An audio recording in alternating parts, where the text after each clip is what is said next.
Thanks for checking out the Open Sky Fitness Podcast with Rob Dione. Rob is a personal trainer certified by the National Academy of Sports Medicine. He's a corrective exercise specialist and a performance enhancement specialist. Rob is also a level 1 CrossFit instructor, but he is not a doctor. If you got any injuries or medical issues, go see a physician. And when it comes to working out, it's always best to have a trainer watch your technique to get you started. So be careful, don't sue us, and enjoy the podcast. All right, let's do this thing.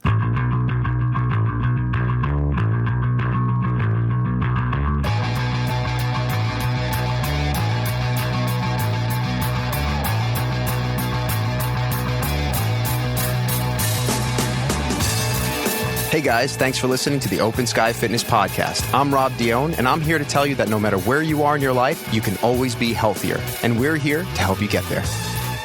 Okay guys, so if you have questions about your own health and fitness, or if you have questions that you want us to ask our guests for you, write us on Twitter and Instagram at Open Sky Fitness with the hashtag AskOpenSky. You can also email me, rob at OpenSkyFitness.com, or go to OpenSkyFitness.com and you can leave a voice memo right there on the tab on the right side. All right, ladies and gentlemen, I have an awesome show for you today.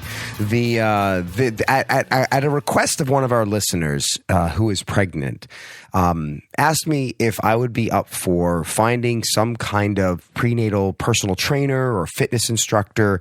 So I did a bit of digging, and I found one of the best in the business. Turns out there's not many facilities in the world that actually dedicate their time to the science and the study of training women while pregnant. And so, seeing as my wife is also pregnant, and then the person who requested this is also pregnant, I thought this was actually a great time to try to find somebody in this realm. And there's so much misinformation, and I apologize for my voice right now out of the gate because I have a little bit of a cold that I'm coming back from, or I might actually be right in the middle of, and I'm losing my voice.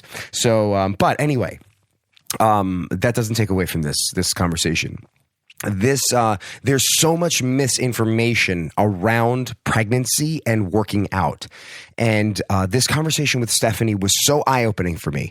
As a personal trainer and a health coach and somebody that just tries to keep people on the path of being fit throughout their entire life, I've lost many clients over the years because they got pregnant.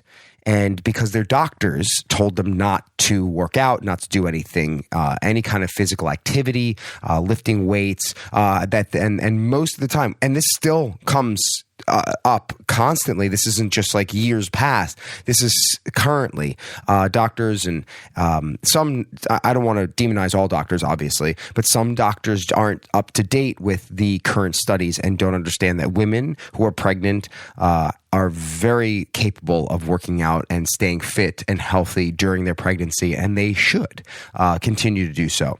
So Stephanie and I dive deep into this conversation, and she talks and just basically wipes out all of those myths, and she has to be hands down the most educated person in that I've ever met around pregnancy, working and working out and staying fit. So I can't wait to share that conversation with you guys right now. I'm not going to I don't have Devin with me, obviously, right now. Devin is taking care of Charlie. This is the holiday season, obviously, so it's a little bit nuts around here. But I don't want to waste any more time. I want to jump into this conversation because I think that it's a fantastic one, and I can't wait to share it with you guys. And there's lots of little nuggets in there as well. Even if you're not pregnant, don't tune out. Don't turn this show off, because it is pertinent to anybody who's trying to stay healthy while baby injured, or even people who need some different kind of philosophy around their working out. And Stephanie is not just a fitness kind of meathead. She's also a bit of a lifestyle guru. She's a very, very smart girl. I shouldn't say that, smart woman. So anyway, let's jump into this conversation with Stephanie. All right, guys, I have Stephanie Paplinskie on the line right now. She is a prenatal and postpartum fitness specialist, entrepreneur, professor, student, and business owner. With a decade of experience specializing in resistance training during and after pregnancy, she has worked with thousands of mothers across North America. She holds a master's degree in kinesiology from Western University, where she is currently completing her PhD in exercise and pregnancy and postpartum research. Stephanie also teaches part-time at Western University, the Fanshawe College, and at the German Sports University in Cologne, Germany. She is a Rogers television personality and has also been featured in magazines like Shape, Strong Fitness Magazine, and Inside Fitness. Additionally, she currently owns and operates Strong Her Fitness, an online fitness business dedicated to helping new and soon-to-be moms get active during their pregnancies. Stephanie, thank you so much for coming on. This is awesome. Yeah, thanks for having me. You're welcome. So I was telling you just before, and just so everybody, just in case somehow the listeners don't know, so my wife and I are pregnant. She has a lot of questions around working out. I have another client that's pregnant, and I want to, before we get into like the questions about what should people be doing or what should women be doing when, you know, in terms of their workouts when pregnant, I'm curious how you got interested in this specifically.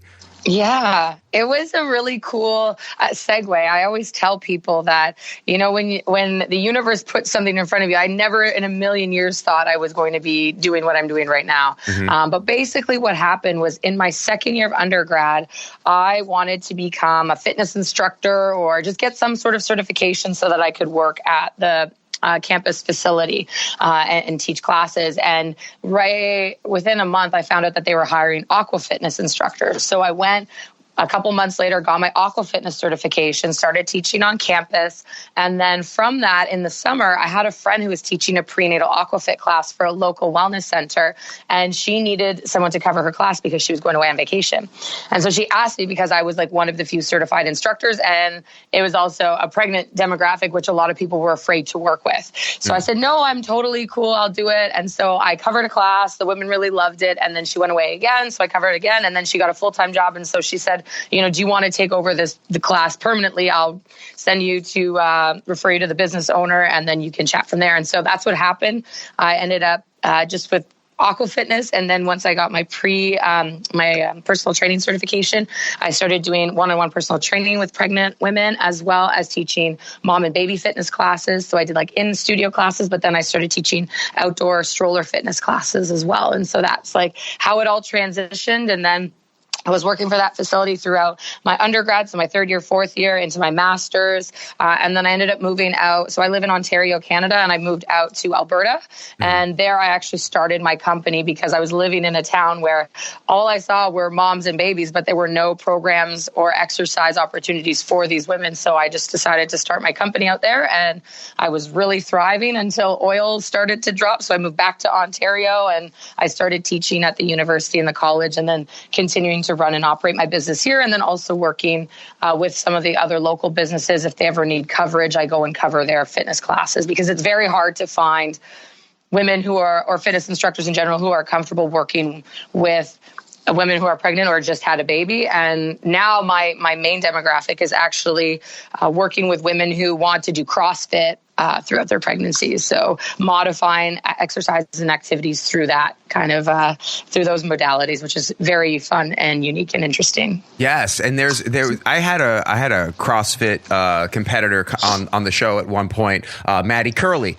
And she's, I don't know how much she competes right now, but she had a baby recently within the last year. I think her baby's probably like 3 or 4 months old.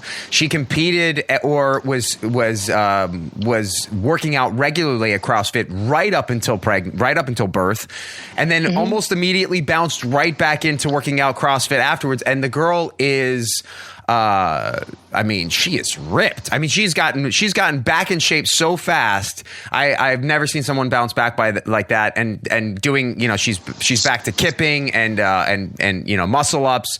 She's like a monster. So so that's the thing. Here's I'm curious to hear what your thoughts are, because there's so much misinformation online about what you should do when you're pregnant in terms of working out, and also being recommendations by doctors. So what are your thoughts about a lot of this misinformation where people say you shouldn't work out, don't do just walking, light exercise, light lifting, all of that? What's your thoughts around that? Yeah, so back in the 70s and the 80s, women were prescribed bed rest during pregnancy. And so doctors around that time still have that old school mentality, not all, but a lot. Yeah. And then in addition to that, the exercise and pregnancy guidelines were first published in the late 80s. And now we just revised the guidelines. My supervisor and a huge team of experts, panelists, doctors, physicians, researchers created the 2019 exercise and pregnancy guidelines for Canadians. And so Canada, we're actually the leaders in the research, and everything that comes out of our lab and the lab out in Alberta kind of trickles through the rest of the world. So yes, it is totally 100% beneficial for women to be physically active during pregnancy. And that can be anything from walking to participating in different types of classes or resistance training with modifications and considerations. So the guidelines go into a huge list of, precautionary measures and contraindications. But essentially, if a woman has never exercised before, she can absolutely start when she's pregnant. But she's not going to start with CrossFit or all that high intensity stuff. She's going to start with light stuff. So walking, maybe Zumba classes or swimming, things like that. And then maybe potentially working up to that moderate intensity where you could potentially be running. When it comes to resistance training in particular, there's not a lot of research surrounding parameters on what's acceptable, what's not. But usually I tell women, if you think of whatever you were lifting before you got pregnant, the maximum percentage you'd want to lift of your one rep max is probably around like 70%, 75%. So you're going to go a little bit lighter, but then you could probably add a little bit more reps, right? And we really see the benefit with women who participate in both aerobic types of activity as well as resistance training combined, as opposed to one or the other. So you want to combine a little bit of both, but modifications are key. And so that's the big thing is like, oh, what's safe, what's not safe. And sometimes common sense isn't so common. So you really have to be careful and realize that each woman is different. So how you train one pregnant woman might not necessarily be how you train another. So there's a certain amount of customization to it based on someone's experience, based on their fitness level, based on there's probably a bunch of factors that are involved. When you talk about the modifications, I'm curious to hear some of maybe the common ones that you would obviously weight, right? That would be probably the most common if you're already lifting. But what would be some of the other modifications or other guidelines that parameters that people would want to stay inside there without endangering? Because the whole thing is don't endanger yourself, don't endanger your baby. Exactly. So activities that risk of falling, dislocations, impact, those kinds of exercises we would eliminate. So even with, say, the extreme examples of Olympic lifts, right? So when someone is used to and accustomed to Olympic lifting, once your belly gets to a certain point, you're not going to be able to perform those lifts with a barbell and maintain correct form. And nor should you be performing those explosive movements where there's a high risk of, having a barbell fall on your head or dislocations, things like that. So usually with women who want to do and continue to do Olympic lifts throughout their pregnancy, we usually switch to power cleans, power snatches, and then after that we usually switch to dumbbell at a lighter weight. So that way it's not, the belly doesn't get in the way and it doesn't really impede. But if she really wants to do those Olympic lifts, we can do them in a modified fashion with lighter weight, and again switching modalities from a barbell to a dumbbell. It's really all about changing intensity. So we can change intensity, with altering weight. We can change intensity by altering tempo. So even like a lighter weight can feel really heavy if you're doing the movement for 5 seconds down, 5 seconds up, things like that, as well as the actual intensity the woman is working out or exercising at. So no more high intensity interval training. We don't really know what happens with women who train above, 75, 80% of their max heart rate. And so with that, there's that cause and question for concern. So we eliminate that off the table. And I always say, ask yourself, if you were to come to an ethics board and like try to pitch an exercise routine with these exercises, would an ethics board approve? Because if there's any harm, if there's any risk to the mom or the baby, they're going to say no. So that's where I say, that's as a researcher, my perspective. And then when you think about the anatomical changes the woman experiences during her pregnancy, there's all those considerations as well. Like your abdominal strength is decreased because your abdominal wall and cavity is stretched so much. There's a lot of extra stress on the spine. So personally, I don't like loading a woman's spine when she's pregnant after about 12, 13 weeks, because I just don't think it's necessary when we can have other variations of, barbell squats to do things like that. Got it. Like front squats or goblet squats of some sort. Yeah. And like from a functional perspective, if we want to talk about functional training, because that's kind of a buzzword in the fitness industry, when is a woman going to be carrying around her kid on her back? I mean, if you really like to back squat, fair, but realistically, it's going to be more functional to have maybe like a single side front rack squat, because that's going to mimic you holding a baby while you're doing day-to-day tasks. That front loading aspect, I think, is really important, especially with thinking about what you're going to spend the next year of your life doing, carrying a baby, carrying a car seat, things like that. You can do all the barbell back squats you want once you've had a baby. Like, you can go back to that whenever, but during pregnancy, it's a time to continue to be active, but do it in a safe manner, both for you and also for your infant. You mentioned you started to talk about a little bit about like core training, or is there and the stretching of the abdominal wall. Are there certain parameters that a woman should operate within that she shouldn't do, like crunches or something like that, or because a lot of people get hooked on I think. There's also a psychological aspect of this. When a woman's belly starts to grow, she starts to feel fat or overweight, or like somehow she's judging herself. It's always the beginning stages. Even my mother, my wife, when she was pregnant with our first baby, once her stomach started to grow, she was like, she didn't know if it was baby or if she was actually getting fat. Yeah. So women start to like lean, go, I need to do some abs, but then is that safe? So what's your recommendations around core strength? Yeah, so there's so many ways that we can train core, and people forget this, right? So the conventional style is that flexion extension. So you have your crunches, your V-sits, things like that. But then you have like rotational exercises, you have anti-rotational exercises, you have static core, you have dynamic core. So playing with this, and also core. There's a couple ways to define core, right? You could be talking about training abdominals specifically, or you can train core as all the muscles that support the torso. So I like to think of core training as the muscles and the structures that support your torso as a whole. So when it comes to core training, I'm talking about training glutes to support the pelvis, pelvic floor training. So working with a pelvic floor physiotherapist to make sure your pelvic floor is trained properly and those muscles are firing or relaxing as needed. The bigger muscles like the lats, the pecs, all those things. But if we talk about abdominal exercises, we don't really want to do crunching. We don't want to do rotational exercises. We really want to be careful with flexion and extension because of that extra stress added to the spinal erectors already. And because, your transverse abdominis, that deep core muscle, as well as rectus abdominis, they become really stretched. And we know from, say, even runners running downhill, they're more likely to tear a hamstring. Why? Because their muscle is in a position of extreme stretch and then contraction. So for me, I like to go with co-contraction exercises like bird dogs. Different variations of planks are great. And then with my rules for plank are, as you progress through your pregnancy, you'll increase the incline of your plank. So if you have a barbell and a rack, maybe you start at the bottom, and then every week you kind of bring it up one notch on the rack, so that you're kind of doing an incline plank. And that's going to take off a lot of stress from the lower lumbar. As well, you can do anti-rotational exercises. So anti-rotation being like pale-off press variations, any sort of exercise where you have to fight rotation or twist as opposed to actually twisting is great.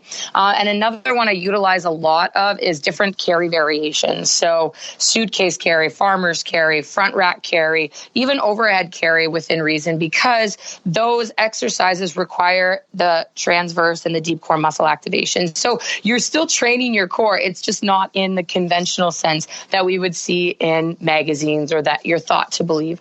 And the reason being is because there's a condition called diastasis recti, where you get an actual separation of that interlinear alba line. It becomes stretched. Yes. And you can screen for this during pregnancy. If you work with a pelvic floor physio, they can usually test for this.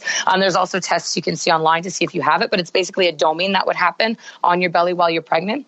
But the problem is postpartum, a lot of women are like, oh, the baby's out, so now I'm going to go back to my crunches to get my core like flat again. But that actually can make that tissue and that connective tissue and that gap worse. And so I've worked with women who literally you can fit like 3 fingers like horizontally in their core because they've had 2 kids. They weren't training properly during their pregnancy. They weren't rehabbing properly after. And then, this is now something that they're going to have to get surgery to fix. So there is that concern. But also I think, our bodies are meant to shift and expand. Like women's bodies are incredible things. So again, as long as you're being safe and careful, you can definitely help prevent some of this. But some of it will be genetic as well. Interesting. I think that's something that a lot of women struggle with is that separation and it's interesting because you're 100% right. They jump right back into trying to do crunches, trying to get that back down. And I didn't realize that actually could make it worse and prolong that process. So what would be the best thing to do? Would it be to do the things that you were doing before the birth, which is the anti-rotational, the angled planking, and then working your way back down and kind of like, kind of working in the opposite direction? Yeah, so that's exactly what it is. So periodization and progressive overload are the 2 key principles that you'd want to utilize. So if you think about it, most women will, once they have a child, will be basically sitting or not doing really anything other than maybe lounging around the house, depending on what kind of birth they had, like vaginal versus cesarean, how much trauma was endured. They need like 6 to 12 weeks to rest and recover.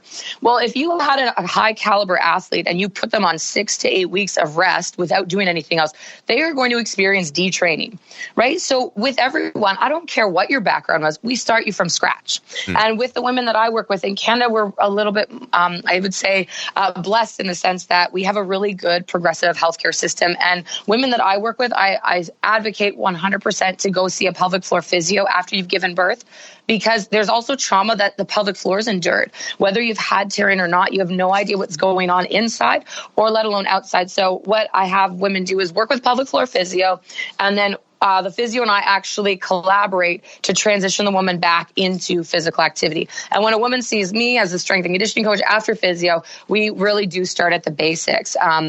We start with small Tabatas, so, a certain short period of time working versus resting. So if it's a plank, we might do 15 seconds of a modified plank, 10 seconds rest, and do a couple rounds of that. But going back to the anti-rotation stuff, the static hold, because really those muscles and those tissues are still trying to get back to that original position before pregnancy. And that takes a while as well. And there's hormonal changes that are going on. Relaxin's still in a woman's system, and relaxin is the hormone that it actually helps relax the joints so that the hips open up so the baby can be delivered vaginally. But relaxin affects all joints in the body. So women can still be hypermobile after they've given birth. Their body still can be shifting around. So these are things that we want to keep in mind. And women who re-engage in activity too quickly or too heavy or too much actually run risk of actual future damage and severe damage that can come back later in menopause or even throughout their life. So it's just something to be aware of. And it's something that's really not, I don't think, talked about with doctors or physicians, because doctors and physicians are really good at their jobs. But unless a woman has had a traumatic birth, I don't often see physicians giving scripts to physio or pelvic floor physio in particular as referrals. But it seems ridiculous, because if you were a baseball pitcher and you tore your rotator cuff or you had a strain or a tear in your muscle, you'd go see a physio. Yeah. Well, birth is an extreme stress. There's tearing, there's stretching, right? And then we don't go see physio after. We're like, oh, we feel fine. And then the women who feel fine, 10 years later might have a major prolapse. I've seen it happen. So it's pretty crazy. Yeah. Talk a little bit more about what the importance of the pelvic floor and why it's so important. And also, and also discuss, because I don't think a lot of women know, or even men know, what a prolapse is. Yeah, absolutely. So everyone has a pelvic floor, men and women. And so the pelvic floor, I like to equate it like to a wicker basket, that you have your Easter eggs in. So it's all these little muscles that basically connect onto the bottom of your torso. It supports your pelvis. They're there for sexual health and pleasure. In women, they're there to help guide baby's head down the birth canal. So they move and shift and support the structures, similar to how our feet support our body. So the pelvic floor is holding up all of this weight. And as, a woman progresses through her pregnancy, her uterus grows, her placenta grows, her baby grows. There's a lot of added stress on these small muscles and tissues. So that's why impact and jumping exercises, that's a lot of extra pounding that we want to avoid, right? But with that, the pelvic floor is that supportive structure, and during birth and childbearing, that structure can be impacted, sometimes negatively. So oftentimes we think of pelvic floor as Kegels and like that kind of training, but sometimes people, especially people and women who lift and exercise regularly and lift heavy, oftentimes their pelvic floor is actually overfiring, and they need to be able to learn how to relax it. So if they're able to relax it, there's a less likelihood that they might tear during childbearing and delivery. Where if you have a tight pelvic floor and you're trying to push a baby out and those muscles aren't relaxed, you have a higher risk of tearing. So it works both ways. And then postpartum, working to actually perform Kegels properly so that you don't have incontinence issues. Now, in addition to that, the intra-abdominal pressure it takes to push an infant out of the body, with that, you can experience potential prolapse, either during pregnancy, not during pregnancy, but during labor and delivery, or even later on in life. And prolapse is essentially when there's so much pressure in the abdominal cavity, whether you're going to lift something. Usually it's oftentimes a woman goes to lift something heavy and she kind of feels like a drop. And you can have a uterine prolapse, you can have a vaginal prolapse, you can have a rectal prolapse, and basically the tissues are inside, they drop, and they can even come out. So it's a pretty intense, severe situation, and there's different levels of prolapse, but it is usually fixed with surgery. So doctors will go in and actually put a net to support those structures. As well, like I said, are there ways in which, if you do have some kind of prolapse, are there ways in which to treat that with physio or with or on your own in a sense, or not really? Yeah, prolapse is one that you definitely need to probably either have surgery or be working pretty consistently with a physiotherapist to fix. And more often than not, if you have a major prolapse, you're going to be on the surgery list pretty quickly, and then you'll have to work with a physio afterwards. And even men experience pelvic floor dysfunction. So any males who have had prostatectomies or any sort of erectile dysfunction, they should also be going to see a pelvic floor physio. But again, it's one of those like taboo topics. No one wants to talk about these things. But again, it's super important for your health, for your sexual well-being, and for your mental well-being as well, right? Like if you're incontinent when you're performing any exercise or activity, you're less likely to perform that. And if that brings you happiness, you can see your mental health decline. So it's just like looking after yourself basically from the inside out. Yeah. You mentioned jumping, right? And those kinds of activities. When do you know that it's not the right time to continue? Like if you're doing, say, burpees, or if you're doing jump rope or jumping jack, like what is the extent of the jumping? Can you do jumping jacks, but you can't do jump rope? There's a lot of women, even women that didn't even have kids that I've had in boot camps in the past that they would pee a little bit when they would do jump rope, so they couldn't do that. Certain exercises would trigger it. How do you judge that? How do people kind of figure that out for themselves?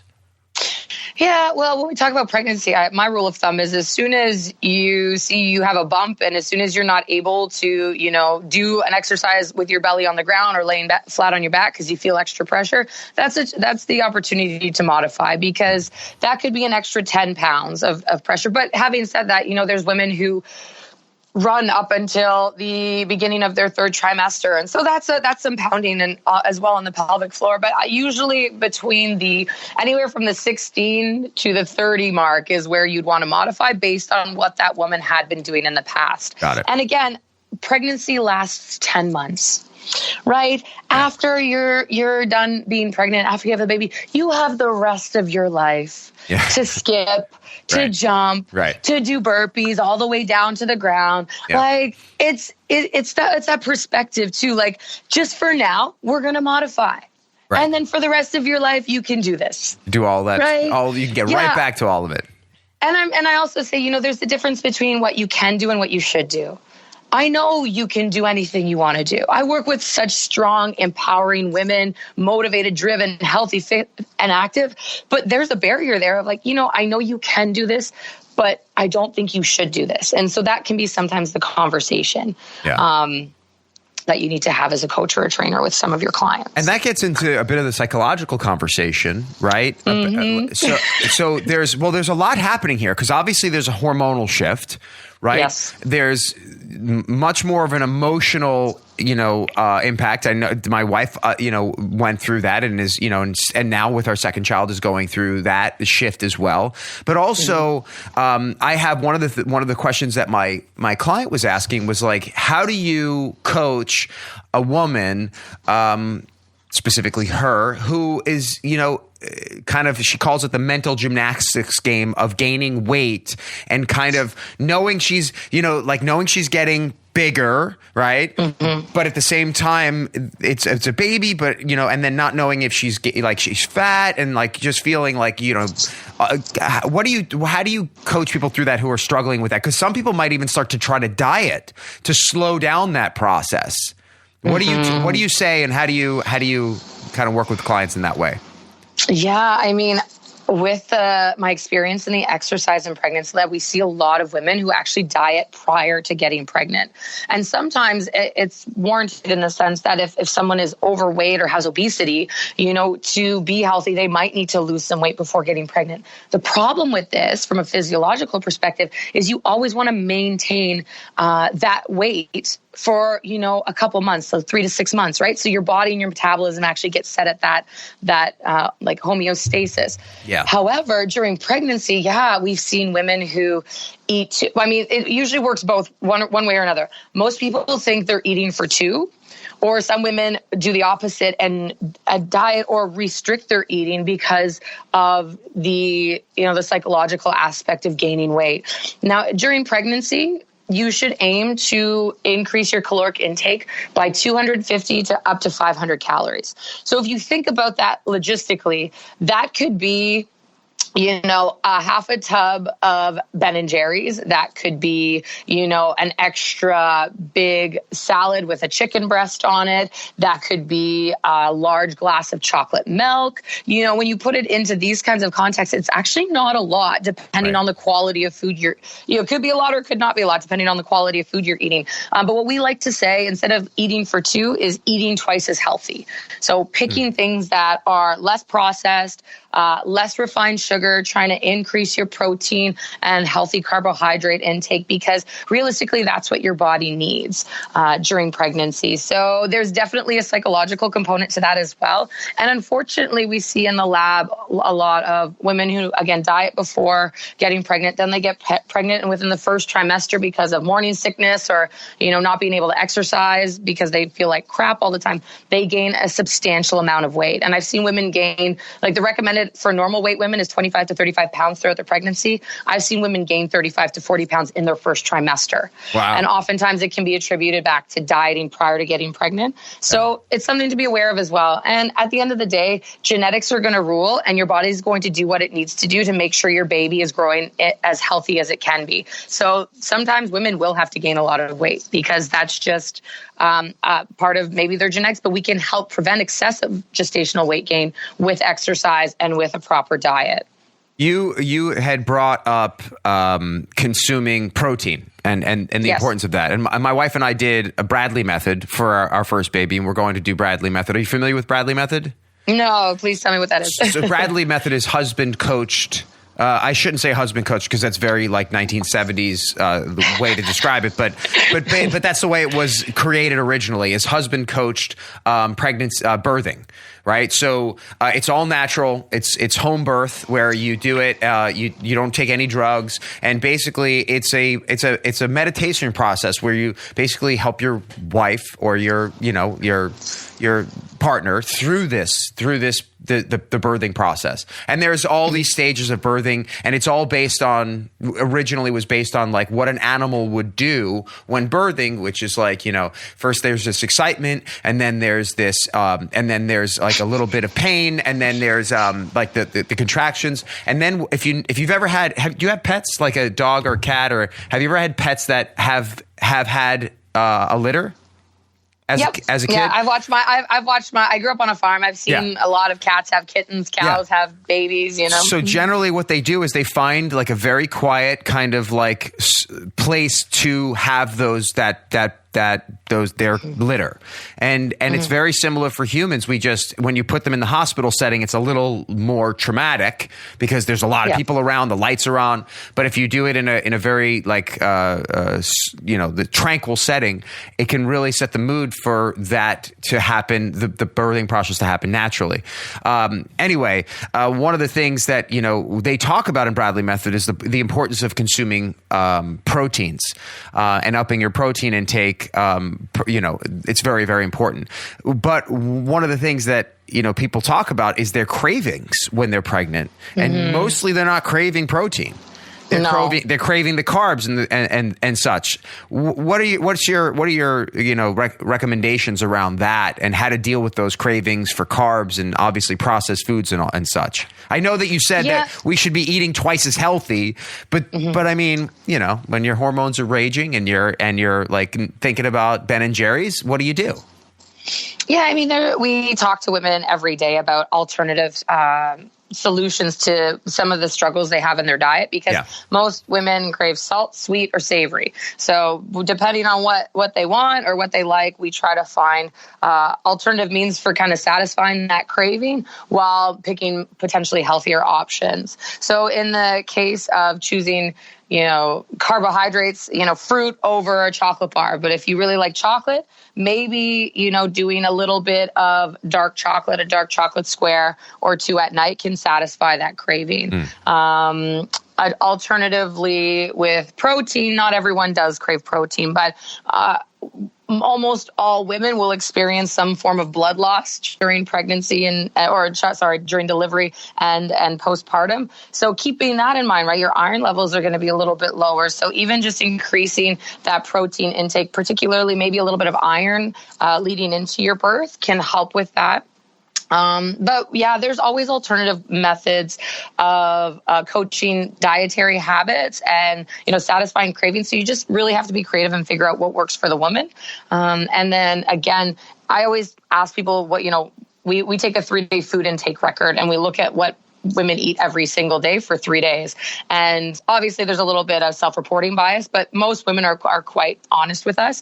And I look at people and what they have as their snack, because whatever they're snacking on at night is usually what they're craving, what they favor, and what they're usually depriving themselves of during the day. So if they're craving like high sugary foods at night, I'm like, well, why don't you add in a sugary snack maybe earlier in your day so you have the whole day to burn it off, and then stick to something lighter like popcorn or like Greek yogurt with some berries or something at night where, you're not going to have that huge surge and that insulin spike.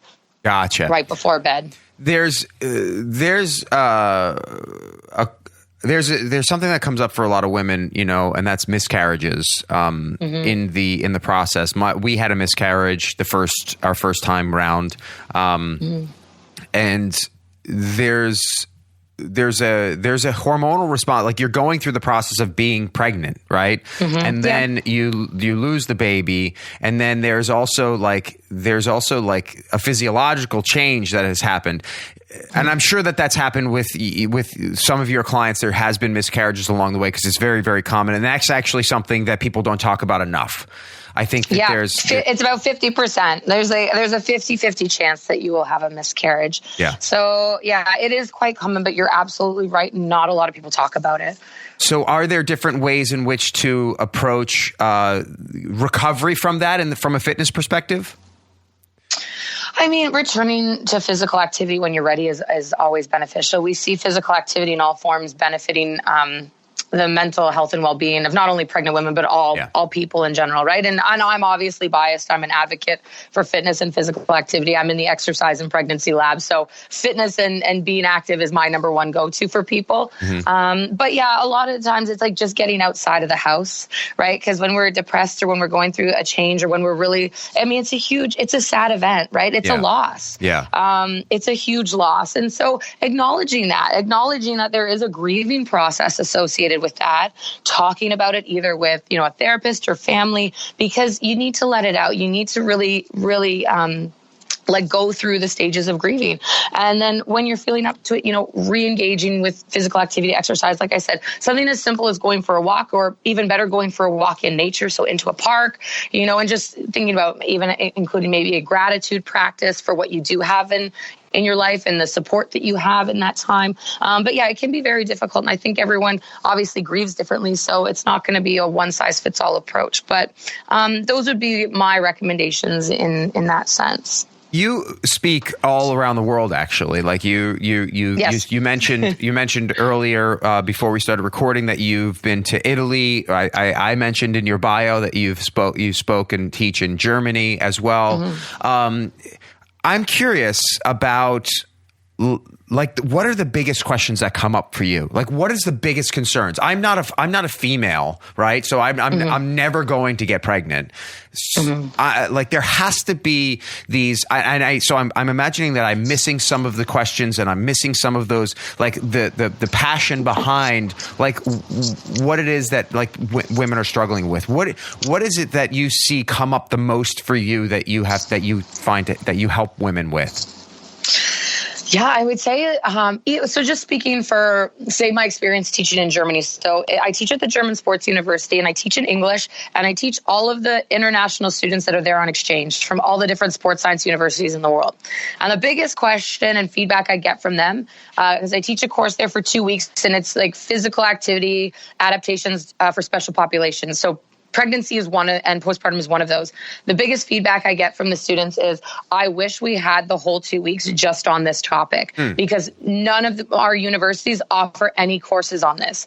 They offer courses on older adults. They offer courses on kids and youth exercise, people who are overweight, people with different degenerative disorders or cognitive functioning, but nothing on pregnancy and postpartum. So the biggest thing is just awareness. Like, people have no idea some of the changes physiologically that come with having a baby. There's a huge fear associated with training and exercise.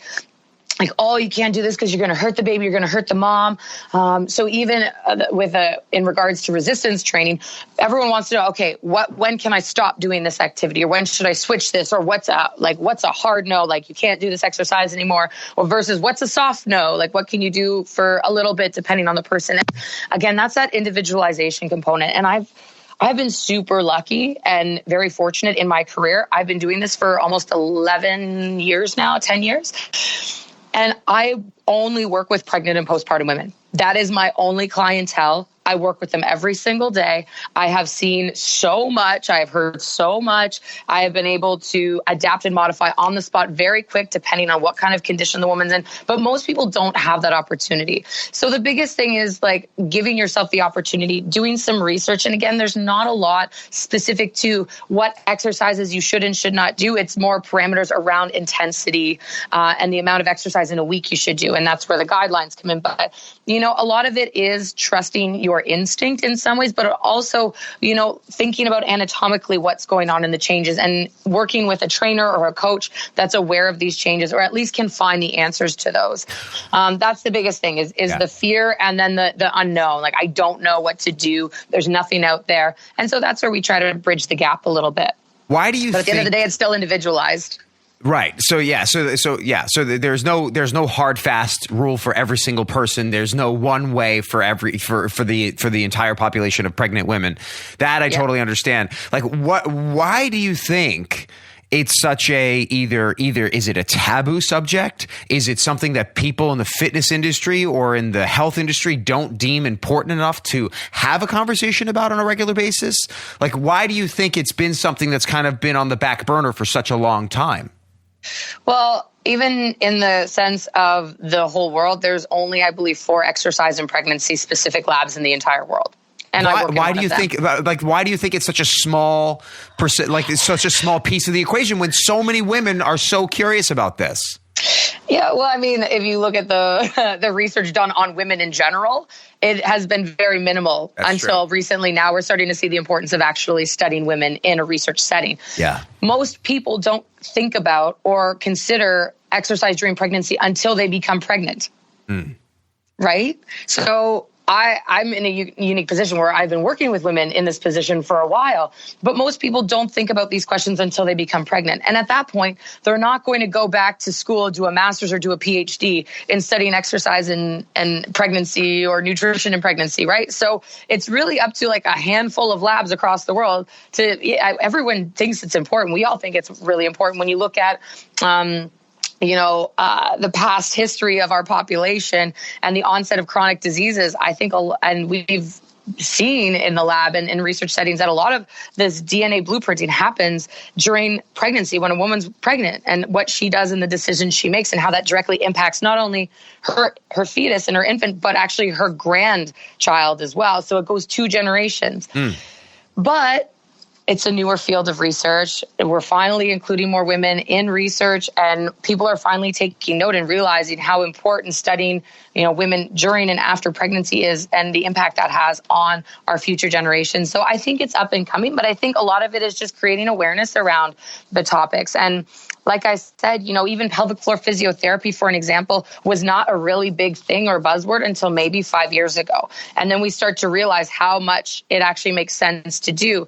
But until recently, a lot of men hadn't been going through prostatectomies where they would need a pelvic floor physio either. So even to find a male pelvic floor physiotherapist is very rare. Most of them are women, and most of them are women who work with other women who've just, gone through that transition either from pregnancy or into menopause. Yeah. So it's all about the awareness. And I chose this field, and I'm in this research area because I'm so passionate about it, and because not a lot of people are doing it. And so, if you don't do it, who else will? Is my belief. So I think your passion is obvious, and I really do enjoy it. And when you're discussing it, and you can see you kind of light up about it, and that's awesome. I love that, and I think that's really important. And I think that there's not enough people doing it. And I think especially in the fitness world, people are trying to create this thing that they aren't necessarily that wrapped up in. And it seems like your entire life has been kind of shaped around this journey of discovering. I'm curious. Are you interested in having kids? Are you planning on having kids? Are you married? Are you looking to like when are you planning to take this challenge on? Yeah. So again, I'm in a very unique position in the sense that I get to work in an exercise and pregnancy lab. I have my own company, and I train women online and in person. And I also work for one of the, I would argue, the best prenatal and postpartum wellness centers in North America, here in London, Ontario. So I meet a lot of cool people. For myself personally, I absolutely 100% want kids. But for me right now, it's more important for me to finish and complete my PhDs, continue with this research. And if a partner comes along and, we're well suited for one another, then it's great. But it's something that I definitely want. I'm actually currently, and not a lot of people know this, but I'm going to break the news here. I'm actually in the process of going through to be an egg donor for families who are not able to actually either have their own eggs or are in need of an egg. So I think there's a lot of ways to be a mom, a parent. And I like to say that because of my background and history, I have a lot of babies all over. I've been able to help a lot of women. So every time I run into a mom at the grocery store, or I get a message online like that, and I see a picture of a baby on Instagram or Facebook that I've helped that mom with her pregnancy journey, I'm so ecstatic. It's just so cool. I love it. And I think that's so cool and good for you for donating and going through that process, because that's a hormonal process you have to, in order to harvest those eggs. It is something that you're going to have to kind of deal with, Yep, and absolutely. So there's a sacrifice there for you in doing that. Yeah, and I just think like all the sacrifices women make every day for their families, right? Yeah. Like when a woman has a baby, everything else is irrelevant. Even sometimes her own health, like mental health, physical health, right? It's all about the baby. But my line of work, I like to support the women. I have a woman for an hour twice a week or once a week, and that might be the only hour she has where she's doing something for herself. Yeah. And if I can help focus and be that person that helps her through that hour, that to me is like my favorite part of it. And I've witnessed friends and family and clients go through miscarriages, go through 3-4 rounds of IVF. I have friends in same-sex marriages that will never be able to have kids without an egg or a surrogate. So, there's so many ways we can have families these days, but I think if someone wants to be a parent, they ought to be able to. And there's so much love that these people have that they would be amazing parents if given the opportunity. So, yeah, I think it's just, for me, I've had my whole life thus far to be as selfish as I want to be. So it's just a way that I can give back because, again, it's something that you do for somebody else, but it's also when you see the joy in a parent's eyes when they look at their baby, it's so cool. And you can't really explain it, as you probably know when you look at your kids. Like, just like, yeah. It's the best thing. It's the best thing ever. It's the best thing I've ever done. And she's the best thing I've ever created. So, yes. And I totally agree with you. And that's really awesome that you're doing that and helping other people out as well. I don't want to keep you on too much longer because I know actually no. I got a message that said my next participant has canceled, so I have another about half hour. Okay, so we can keep going. Well, I don't know that we'll go for another half hour because I don't know that I have a half an hour. But but here's the thing. Like I want to make sure because you said something about the guidelines, right? And here's what happens. So somebody gets pregnant, right? Mm-hmm. Let's say they're working out already or they're not working out. And then all of a sudden they start thinking, I need to start working out or I need to stop working out, right? But the first thing that they usually do is they go and they Google, can I work out when I'm pregnant? And there's just this kind of, I don't know, like a shitstorm of information online. And there's, like you said, there's not a lot of research. So there's a whole bunch of people putting stuff up there that they've either gotten from their doctor that hasn't necessarily read the latest research, or they've kind of like, I don't know, they're not necessarily pulling it or sourcing it from the proper places. And that's the reason I wanted to talk to you. That's the reason I reached out to you, because I found you on the NSCA's website because I trust them for their information. And I know that they provide like the most scientifically sound information. And so where would people go if they're interested in like learning more about this? Like what would be like a website or these guidelines that you speak of? Where do those exist and how do people get their hands on that? So instead of Google, I would say first step, maybe Google Scholar, just a little bit better. Google Scholar is a little bit better than Google. Okay. Try to stay away from mainstream websites that don't have research that supports like a the blog claims that they're making. Yeah, blogs. Even, I mean, there's a lot of fitness instructors that out there, or even like social media fitness influencers that are like, oh, I'm pregnant now. This is my pregnancy workout. Yeah. And it's like, well, that might not be the best option, right? And so for me, it's really easy to look and be like, that's appropriate, that's not appropriate. But the 2019 Canadian Exercise and Pregnancy Guidelines were released in October in the British Journal of Sports Medicine, as well as 12 systematic reviews on exercise and pregnancy related topics. So that to me is the number one go-to right now. It's the most up-to-date, current, accurate, research and evidence-based guidelines regarding everything to do with physical activity during pregnancy. So that would be my number one, British Journal of Sports Medicine, and then look up the 2019 Canadian guidelines, and then you can see all the systematic reviews as well from that. So those are the top 13 documents from an evidence perspective. When it comes to the practical applications, again, there's not really any parameters set in place, but I like to use and give the example of my pregnant women as athletes. I see them as athletes, and I see labor and delivery as their competition day. So how do you train any athlete, any client for a specific goal or specific date? So your job is to get them into that labor and delivery room as healthy as they can, as mentally and physically prepared as they can, and then understanding that there's going to be rest and rehab afterwards.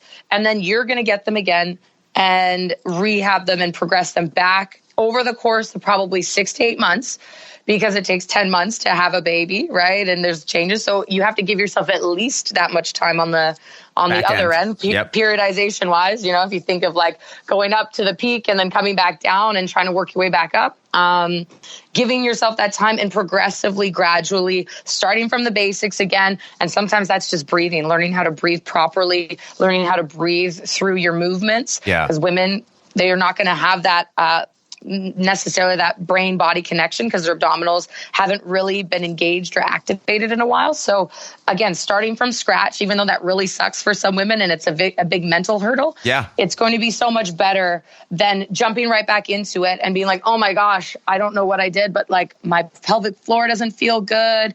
Like my abdominals, like I have this big separation. It's not closing. Maybe I'll do more crunches, right? Things like that. And my biggest take home is go see a pelvic floor physiotherapist while you're pregnant. If you have benefits, or even if you don't, just get assessed, find out what's going on internally, externally, so that you're aware. You have that knowledge going in. You have exercises you can do coming out. And from there, it really becomes customized to the woman.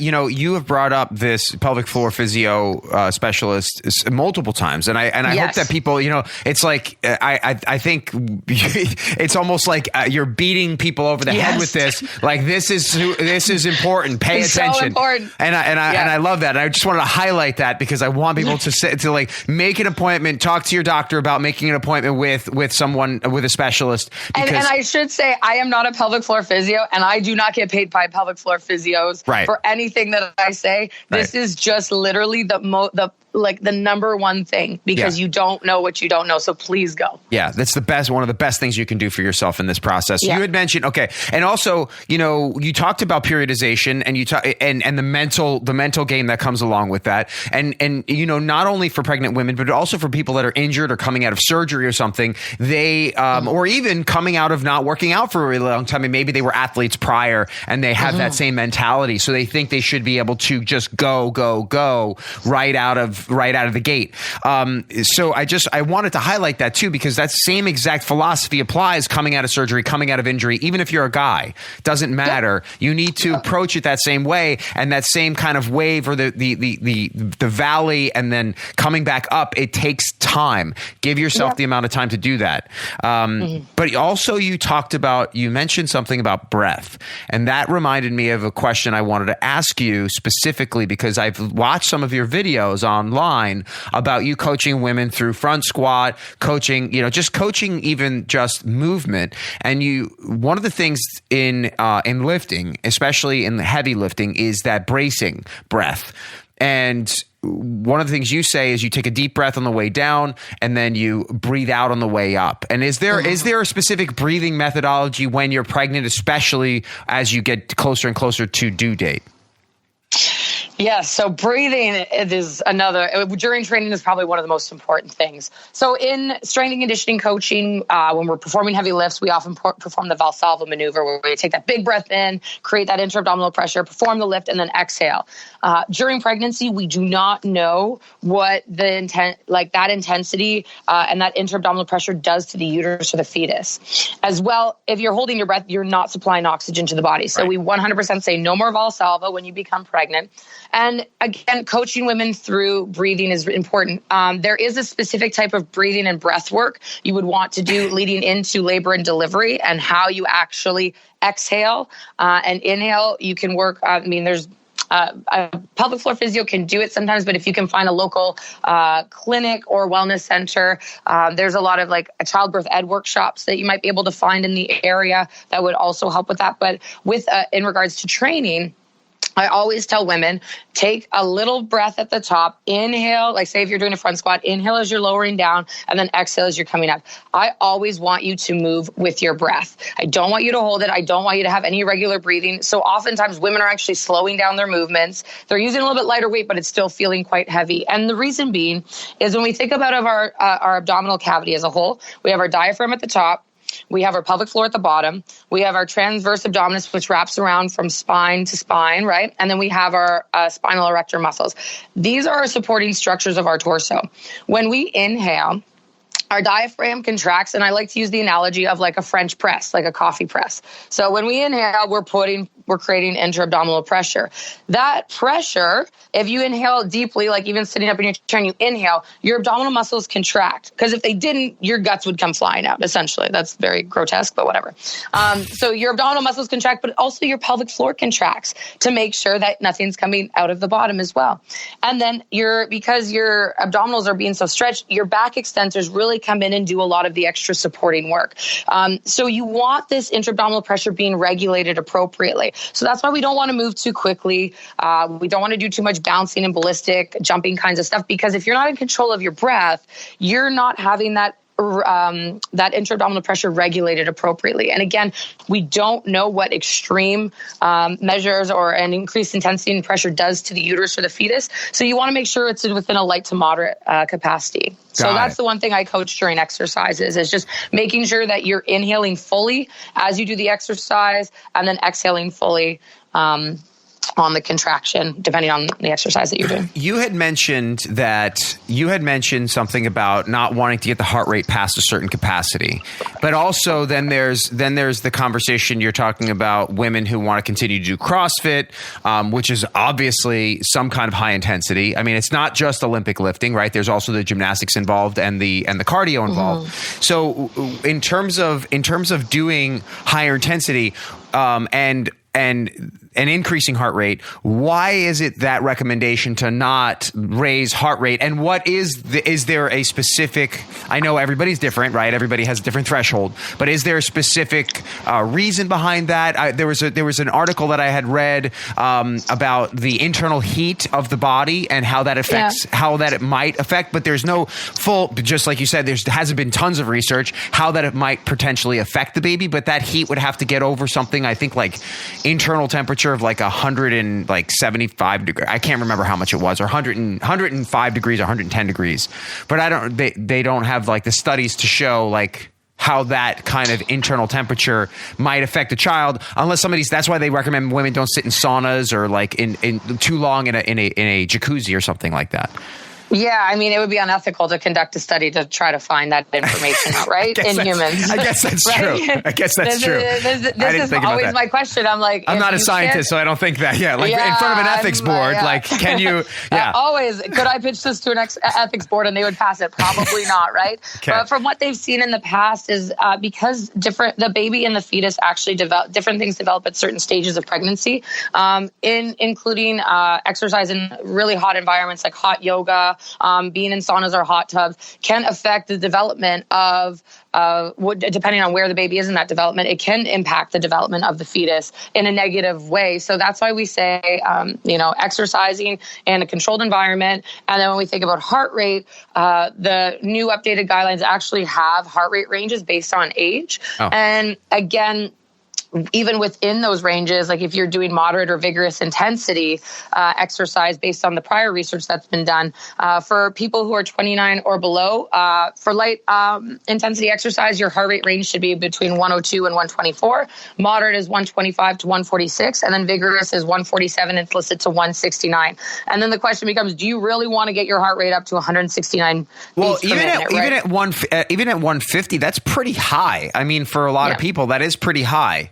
So, well, and again, it's based on people who are 29 years or younger. And then if you're 30 or above, it's still around the same. It's about 142 to 160. But even still, we don't know what happens and what kind of impact, either positive or negative, that we would have working at that higher intensity. So we always say, stick to the light and moderate heart rate zones. You know it's safe. You know it's supported by evidence, and you know that's not going to negatively impact your infant. And there was a recent study released literally about a month and a half ago on physical activity in hot environments. It was a systematic review, and they found that you can exercise. Some cultures can exercise upwards in environments of 39 degrees Celsius, which I'm not sure is the conversion in Fahrenheit.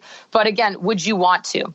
Would you want to be exercising on a day like that? No. And would I recommend it? Absolutely not. Yeah. So again, you're not going to probably be able to run or conduct studies that actually answer that question because of ethics reasons. Yeah. So err on the side of caution. Always err on the side of caution. Got it. Okay. So let's do this, because I know that somebody's going to go, okay, you gave me all of these kind of guidelines, but can you give me an example? Like, can you give me an example of what, let's do two different demographics. Okay. A woman who has very minimal amount of lifting experience, but has lifted. I'm going to eliminate the people who have done nothing.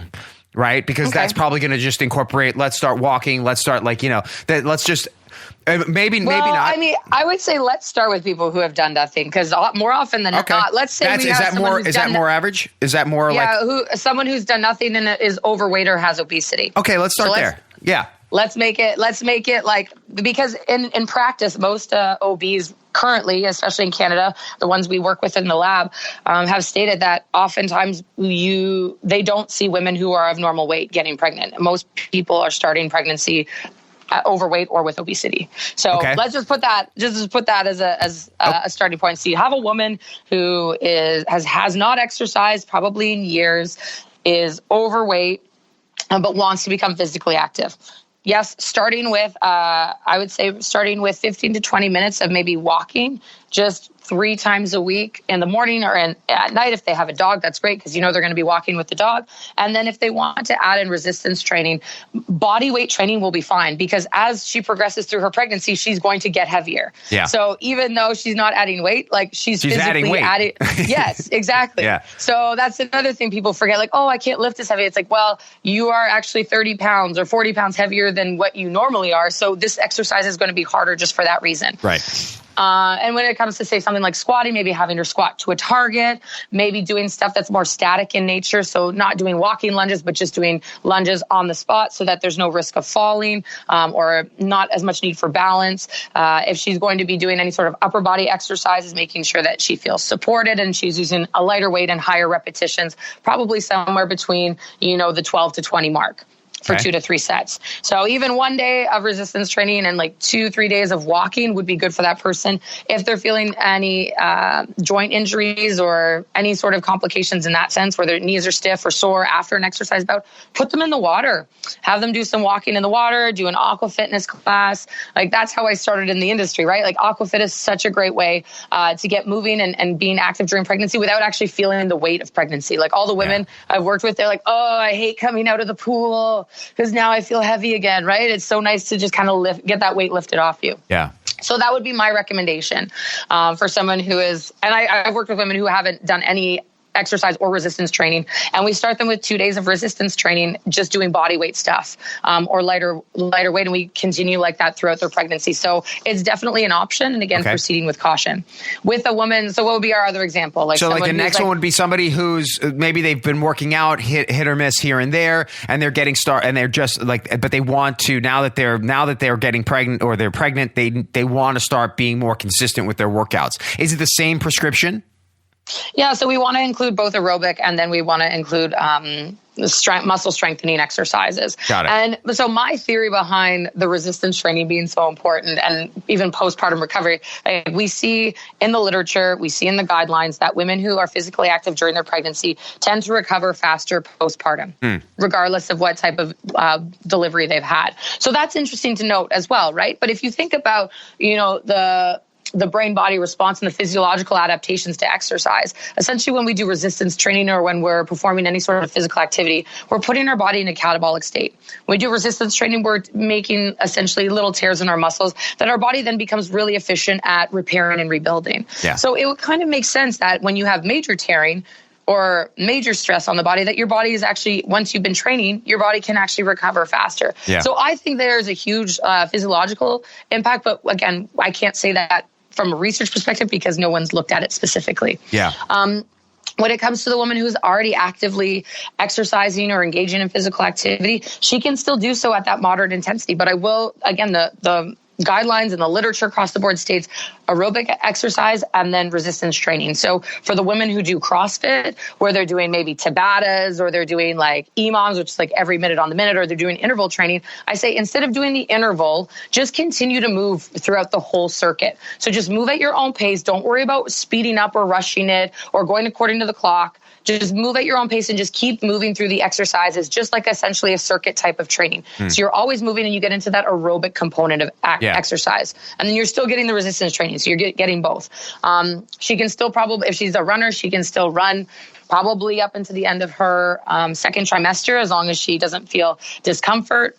Or in Canada, if it's snowing and there's ice all over the streets, do not go running outside, right? That doesn't make sense. Go on the treadmill, do incline, go on the bike, go in the pool. Anything like that is totally good. And with women who've never exercised, or even those who have, if you've never exercised, starting at 20 minutes and then maybe the next week increasing it by 2 minutes and the next week increasing it by 2 minutes. That's what we do in the lab. We basically increase the women's walking time by 2 minutes every single week until they're walking for about 40 minutes each time. So those are things to think about from a progressive overload perspective, right? And then again, if someone's physically active, likes to lift heavy, as a power lifter, as a CrossFitter, taking that intensity down. So instead of you probably know what your numbers are for your 1 rep max if you're consistently lifting and exercising. So go at 75%. That's going to be your max capacity, maybe 80% on certain days, depending on the exercise. But stick with that, and then increase the reps, or increase the tempo, or slow down the tempo. Find ways to modify that's still letting you and allowing you to do the exercises you like to do, but just at a lower intensity. Would you recommend someone utilizing a heart rate monitor when they're working out? Absolutely.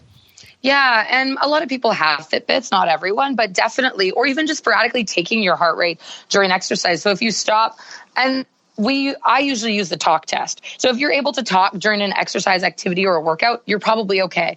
If you're gasping for air, or I'm like, you're turning red, you need to, and I've literally walked up to women and said, you need to take down the intensity just a little bit. I just want you to go a little bit slower. Yeah. So, and again, remember, I work with CrossFit moms, right? Yeah. So just a different level of person. But I've had to tell women, you have to take it down a notch. But if you can talk, if you're breathing with some difficulty is fine. That's kind of a good way to kind of monitor yourself, or stop, take your heart rate for 15 seconds, multiply that by 4, and see if you fall in the range that's considered to be safe. Got it. Okay. I do the 6 seconds and just add a 0.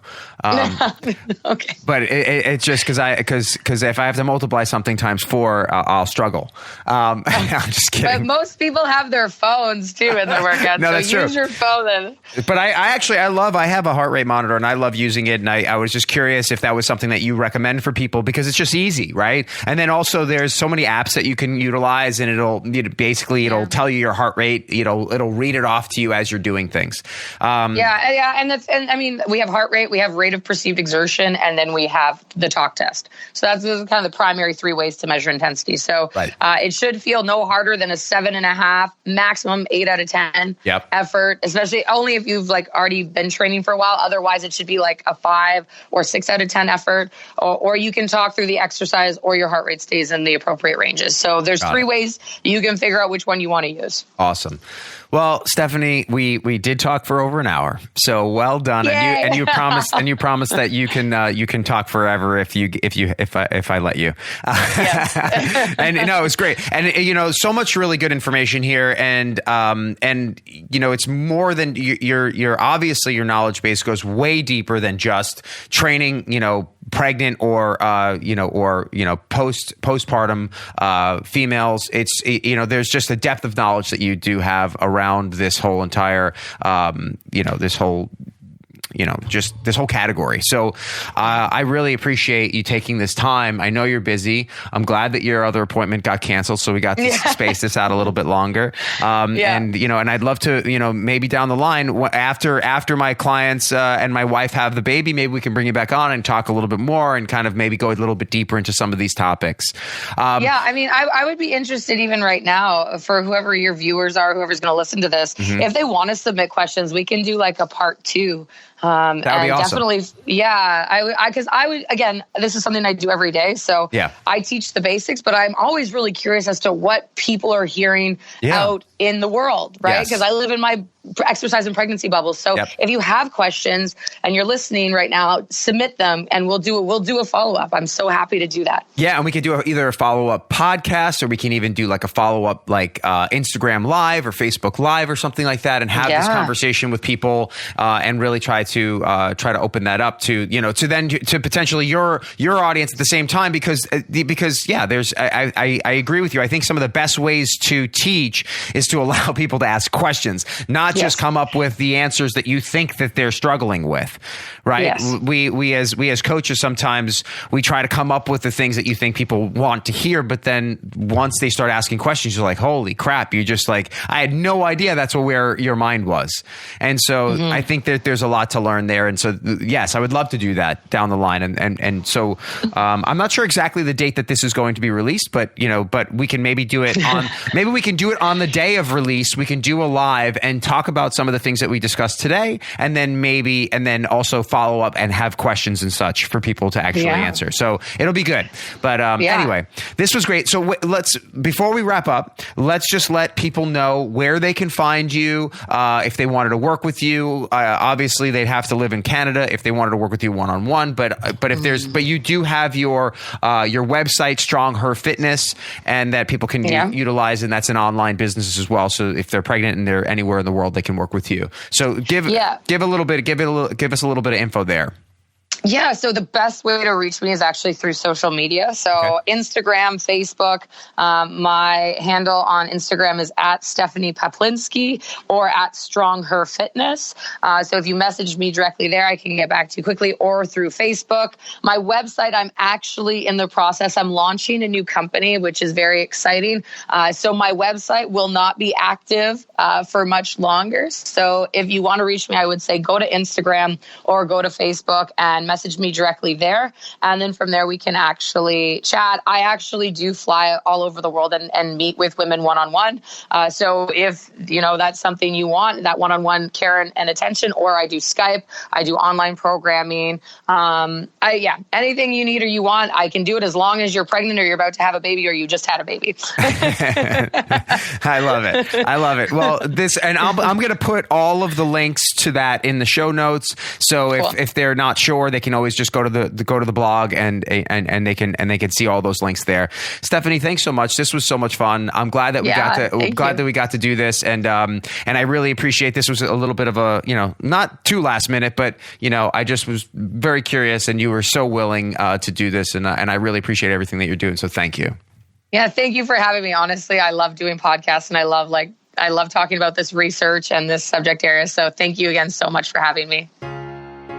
And one more time, thank you, Stephanie, for coming on. This was awesome. Guys, make sure to check her out. Remember, she said to look her up on her social media, so Instagram. All those links are in our show notes. Make sure to check it out there.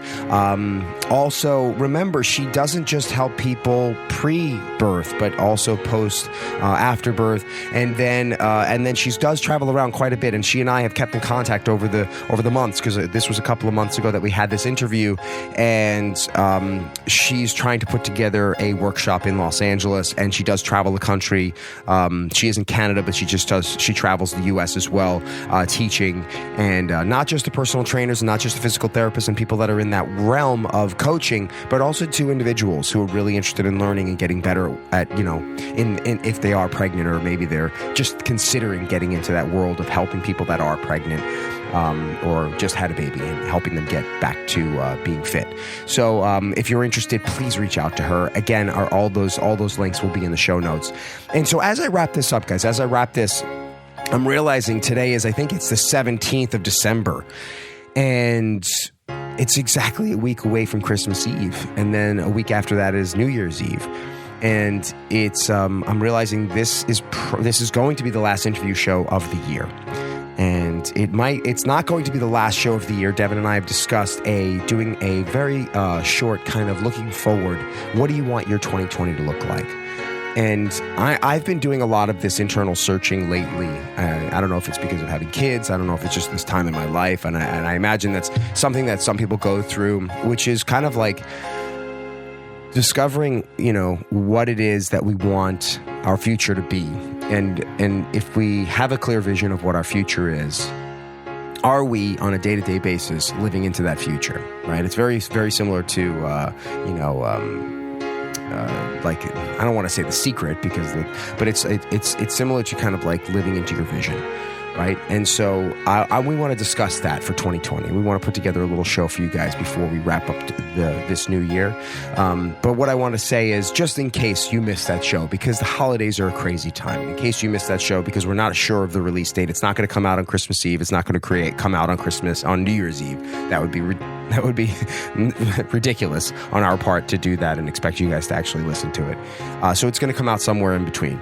And I don't know exactly when yet, but it's going to be something. What I want to say is, if this happens to be today, right now, is the last episode that you're hearing for 2019, Devin and I both want to just say thank you so much for listening to our show, and we really do appreciate your time, the amount of time that you put into this, and I hope that you get a lot out of this, and that we are able to help you and just help you grow and expand your thoughts around being healthy. And we want to thank you as well for putting up with us because of our, obviously, there's a little bit of maybe potentially some inconsistencies with us around the production of our show. But, we are in the first year and a half of having our first kid, and we're leaning into our second kid in March of 2020. So things are going to get even crazier around here. And I hope you guys enjoy the ride and stick with us throughout this as we kind of figure all of it out. So if I don't see you, have a happy holiday, have a happy new year, and be safe and healthy in the new year. Bye, guys. Guys, thanks for listening to the show. Tune in next week. We have another awesome Open Sky Fitness podcast for you. All right. Thanks for listening to the Open Sky Fitness podcast. Please check us out on Instagram at Open Sky Fitness, where you can follow Rob, link to the podcast, learn about upcoming guests, and post questions for him. You can also ask us questions about your own health and fitness, and we'll try to answer them on the show. For our blog, show notes, and more information about training with Rob Dione, go to OpenSkyFitness.com. Our music is by H. Scott Salinas. You can check him out at hscottsalinas.com. So for Rob Dione and the rest of the Open Sky Fitness team, this is Jeff Meacham saying that no matter where you are in your life, you can always be healthier. And we're here to help you get there. All right, I'm done.